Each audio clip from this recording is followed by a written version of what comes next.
This is Tim Bryce with my column entitled The Masonic Role in American History. I've been a Freemason for many years, and I'm still surprised by those people who believe the Masons have a secret agenda in terms of manipulating the country or stockpiling incredible amounts of wealth. Heck, we have trouble organizing a picnic. However, there is reasonable evidence to show Masons were involved with the founding of the country.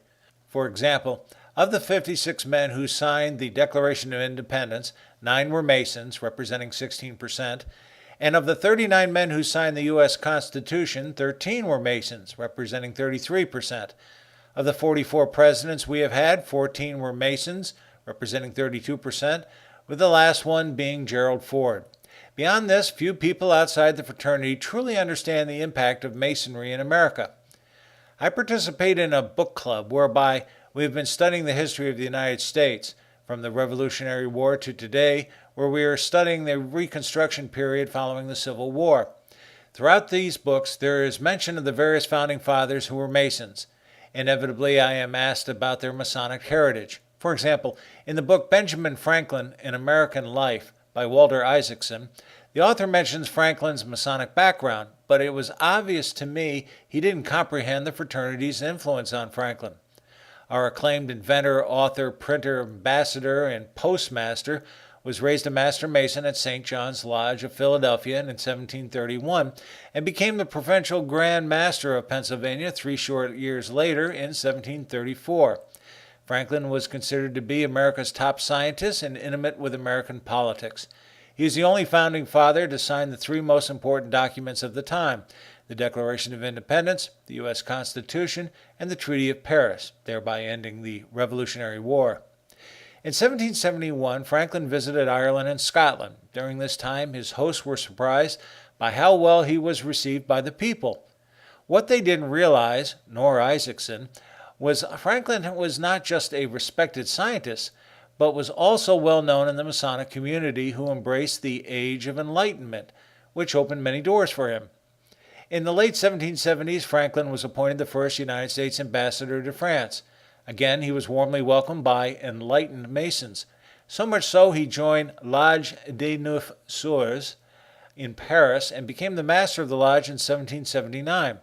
His influence was great, and as such, he helped initiate the great French philosopher Voltaire into the fraternity, among others. Freemasonry at this time was very much concerned with discussing philosophical and scientific subjects and questioning everything. Theoretically, it is still supposed to be this way today, but it has turned more into a social club as opposed to discussing enlightenment.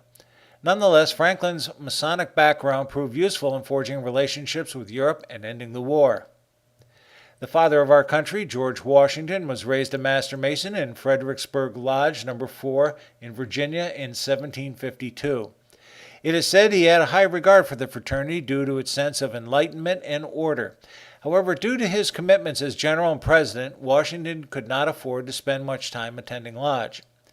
In 1787, Washington was elected to preside over the Constitutional Convention in Philadelphia, which devised the U.S. Constitution and thereby our government.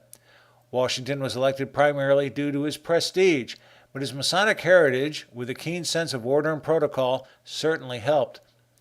Keep in mind the discussions and votes were kept secret until the conclusion of the convention, which lasted approximately 4 months.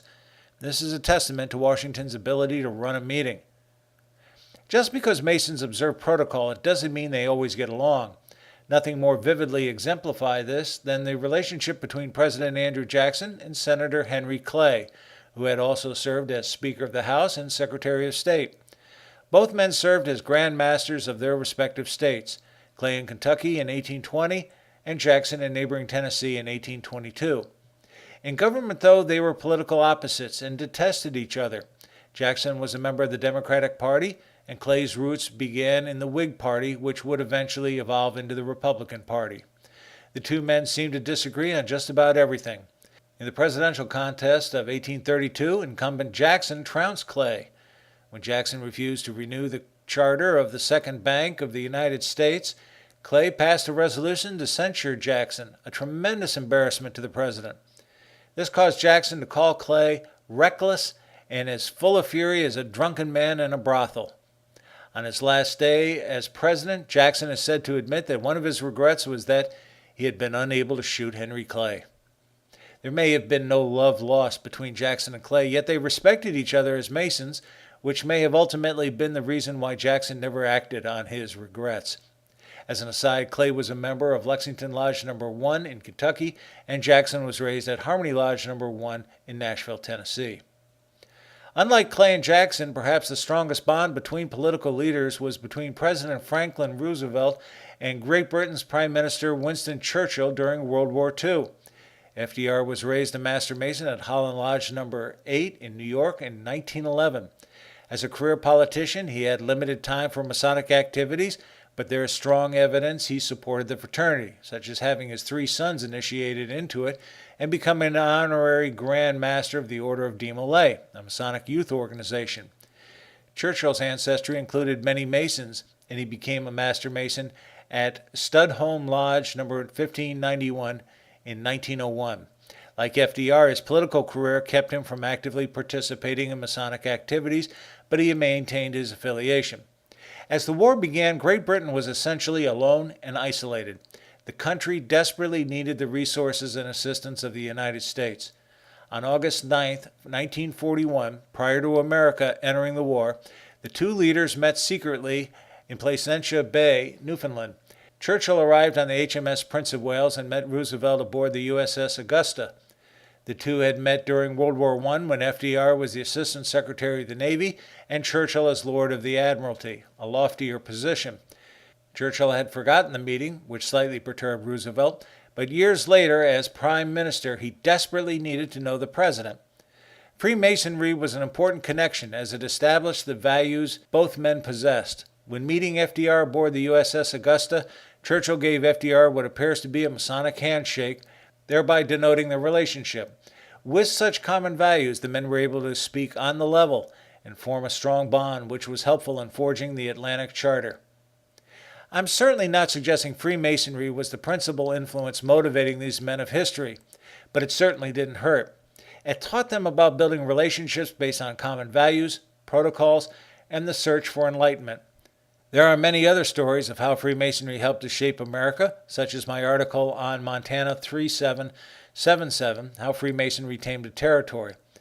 However, as I delve into the history books, I am appalled by how Freemasonry is shrugged off as an irrelevant aspect of history.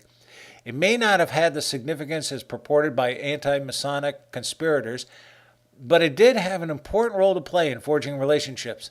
I just wish historians would pay closer attention to how Masonry influences the lives of people. Friends, keep the faith. This is Tim Bryce in Palm Harbor, Florida. Follow me on the internet at timbryce.com.